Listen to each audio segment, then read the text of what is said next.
नमस्कार दोस्तों, आप सभी का बहुत बहुत स्वागत है आपके अपने इस प्लेटफॉर्म पर। दोस्तों, आज है 21 जून 2021 और हम आज देखेंगे 21 जून का करंट अफेयर। सारे क्वेश्चंस कवर करेंगे, तो पूरा वीडियो ध्यान से देखें, बने रहे वीडियो के अंत तक हमारे साथ। और ये जो सेशन है करंट अफेयर का, ये जो वीडियो है सभी के लिए इंपॉर्टेंट है। आप किसी भी प्रतियोगी परीक्षा की तैयारी कर रहे हैं तो ये वीडियो आपके लिए मोस्ट इंपॉर्टेंट है और बहुत यूजफुल होने वाला है, क्योंकि हम एक एक पॉइंट अच्छे से डिस्कस करेंगे। और दोस्तों, अगर वीडियो अच्छा लगे तो वीडियो को लाइक करें, अपने दोस्तों के साथ खूब सारा शेयर करें। और हाँ, अगर अभी तक चैनल को सब्सक्राइब नहीं किया है तो जल्दी से कर दे चैनल को सब्सक्राइब, साथ ही साथ कर दे बेल आइकन प्रेस, ताकि जो नया वीडियो है उसका नोटिफिकेशन आपको आसानी से मिल जाए।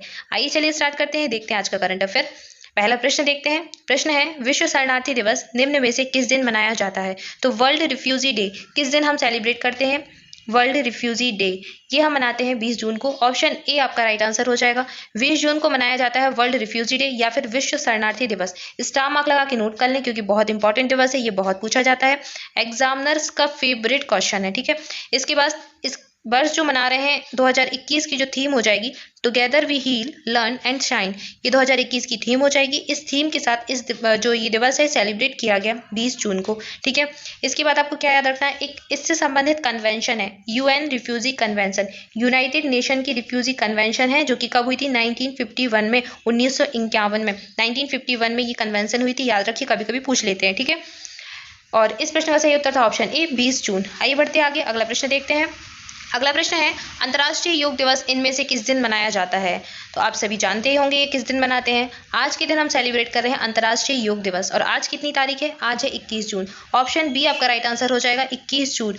21 जून को मनाते हैं अंतर्राष्ट्रीय योग दिवस। बहुत इंपॉर्टेंट दिवस है ये भी। अगेन तो स्टार मार्क लगा के अच्छे से याद कर लें। इस वर्ष की थीम क्या हो जाएगी?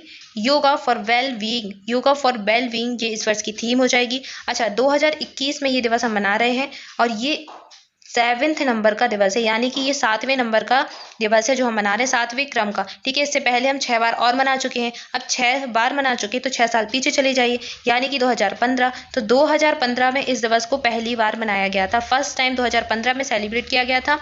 दिल्ली के राजपथ से, न्यू दिल्ली का जो राजपथ है वहां से इसको स्टार्ट किया गया था 2015 में। ठीक है, 2015 में प्रधानमंत्री कौन थे? नरेंद्र मोदी। तो उन्हीं ने इसी की शुरुआत की थी, इस दिवस की, 21 जून को। ठीक है, 2015 से शुरुआत हुई थी, 2021 में 7वें नंबर का मना रहे हैं। थीम हो जाएगी योगा फॉर वेल बीइंग। ठीक है, इसके बाद क्या याद रखना है? एक चीज और याद रखनी है, क्या? Yoga capital of the world, yoga capital of the world अगर आपसे पूछ ले तो वो कौन है? ऋषिकेश। ऋषिकेश कहाँ है? भारत में। तो भारत का जो ऋषिकेश है वो yoga capital of the world कहा जाता है। ठीक है, याद रखिए। और ऑप्शन बी इस प्रश्न का राइट आंसर था, 21 जून। आइए बढ़ते हैं आगे, अगला प्रश्न देखते हैं। अगला प्रश्न है, डिजिटल धोखाधड़ी से निपटने के लिए गृह मंत्रालय ने कौन सा ऐप लॉन्च किया है? तो ये ऐप लॉन्च किया गया है गृह मंत्रालय के द्वारा, ये याद रखना है। और किस लिए है? डिजिटल धोखाधड़ी से निपटने के लिए। इस प्रश्न का सही उत्तर हो जाएगा ऑप्शन सी, साइबर सेफ। तो साइबर सेफ ऐप लॉन्च किया गया है डिजिटल धोखाधड़ी से निपटने के लिए। किसके द्वारा? गृह मंत्रालय के द्वारा। ठीक है, आइए बढ़ते हैं आगे, नेक्स्ट देखते हैं। अगला प्रश्न है, किसने कोविड-19 फ्रंटलाइन वर्कर्स के लिए एक कस्टमाइज्ड क्रैश कोर्स प्रोग्राम की शुरुआत की है? तो ये शुरुआत की गई है माननीय प्रधानमंत्री नरेंद्र मोदी के द्वारा। कस्टमाइज क्रैश कोर्स प्रोग्राम होगा ये, किसके लिए? कोविड-19 के जो फ्रंट लाइन वर्कर्स हैं उनके लिए। ठीक है, जो सबसे पहले मतलब आगे आते हैं वर्कर्स, जो सबसे ज़्यादा जरूरी काम करते हैं, लाइक डॉक्टर हुए आपके, सर्वेंट्स हुए आपके, ठीक है, सफाई कर्मचारी हुए, ये सारे फ्रंट लाइन वर्कर्स होते हैं। तो इनके लिए एक कस्टमाइज क्रैश कोर्स प्रोग्राम शुरू किया गया है। किसके द्वारा? नरेंद्र मोदी के द्वारा। नेक्स्ट है, अगला प्रश्न है, किस राज्य ने भारत रत्न के सम्मान वार्षिक पुरस्कारों की अपनी श्रृंखला स्थापित करने का फैसला किया है?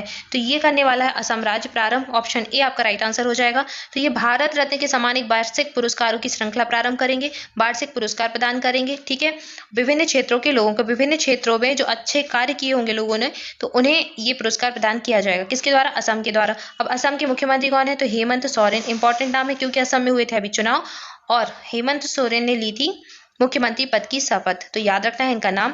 गुजरात के मुख्यमंत्री कौन? विजय रूपाणी हो जाएंगे। मध्य प्रदेश शिवराज सिंह चौहान। उत्तर प्रदेश योगी आदित्यनाथ। ठीक है, याद रखिए, ऑप्शन ए इस प्रश्न का राइट आंसर था। आइए बढ़ते आगे, अगला प्रश्न देखते हैं।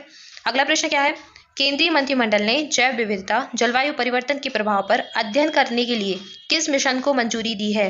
तो ये मिशन केंद्रीय मंत्रिमंडल के द्वारा इसको मंजूरी दी गई है। किस लिए है? जैव विविधता, जलवायु परिवर्तन के प्रभाव पर अध्ययन करने के लिए। तो इंपॉर्टेंट हो जाता है ये क्वेश्चन। ठीक है, और इस प्रश्न का राइट आंसर है option B, deep ocean mission. तो डीप ओशन मिशन ये भी मंजूरी मिली है इसको। ठीक है, याद रखिए, केंद्रीय मंत्रिमंडल के द्वारा। ऑप्शन बी राइट आंसर है। आगे बढ़ते हैं, अगला प्रश्न देखते हैं।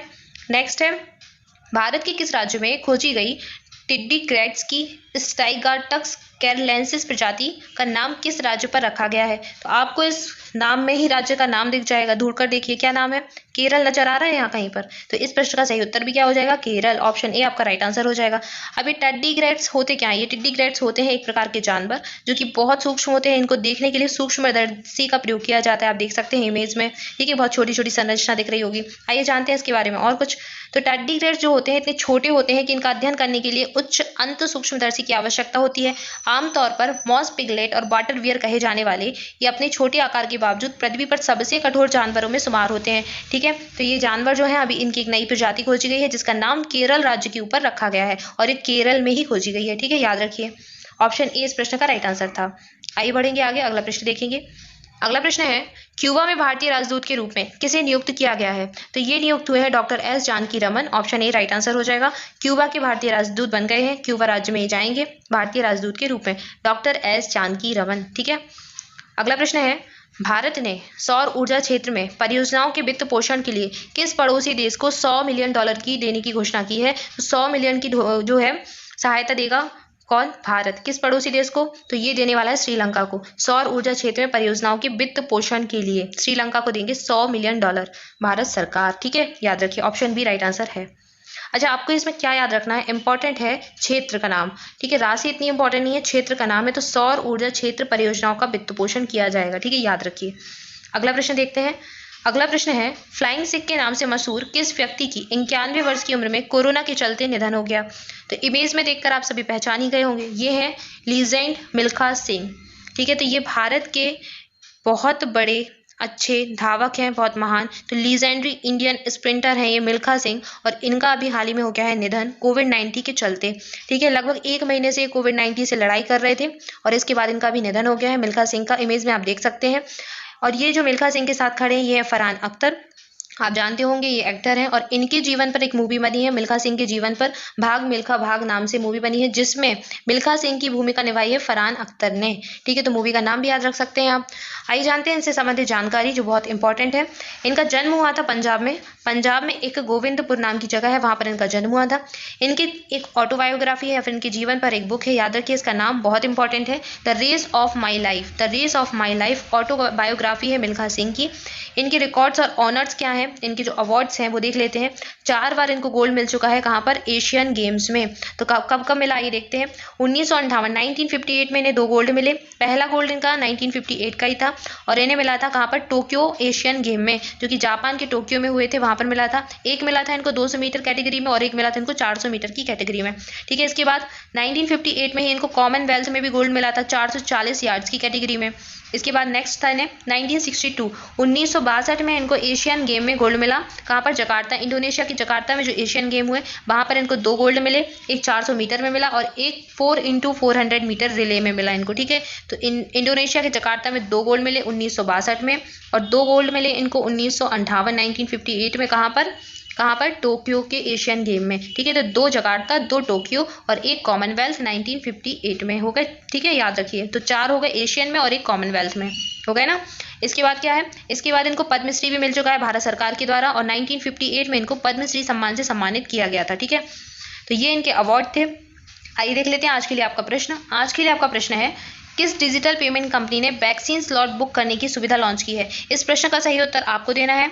आप सभी राइट आंसर जरूर करें। सारे बच्चे, सारे स्टूडेंट्स आंसर करने का प्रयास जरूर से किया करें, क्योंकि आप जो भी लिखते हो वो आपको बहुत अच्छे से याद हो जाता है और वो आप कभी भूलते नहीं हो। अगर आपने एक बार सही आंसर लिखा तो आपका वो प्रश्न कभी गलत नहीं होगा एग्जाम में। तो पहले तो पूरा वीडियो ध्यान से देखें और डेली करंट अफेयर का वीडियो फॉलो करें, ताकि जो आपसे प्रश्न लास्ट में पूछा जाता है वो आपसे बन जाए और उसका सही उत्तर आप दे सके, क्योंकि आपसे जो क्वेश्चन पूछा जाता है डेली वो प्रीवियस करंट अफेयर का ही पूछा जाता है। ठीक है, तो डेली करंट अफेयर का वीडियो ध्यान से देखना है। वीडियो अच्छा लगे तो वीडियो को लाइक करें, अपने दोस्तों के साथ शेयर करें और चैनल को सब्सक्राइब करना बिल्कुल ना भूलें। साथ ही बेल आइकन प्रेस कर दें ताकि जो नया वीडियो है उसका नोटिफिकेशन आपको आसानी से मिल जाए। And thank you so much for watching this video. आप सभी घर पर रहें, सुरक्षित रहें, पढ़ाई करते रहें और दोस्तों आप सभी को अपनी पढ़ाई कंटिन्यू रखना है, अच्छे से मन लगाकर पढ़ना है। आज के लिए इतना ही, मिलते हैं नेक्स्ट वीडियो में। Thank you so much.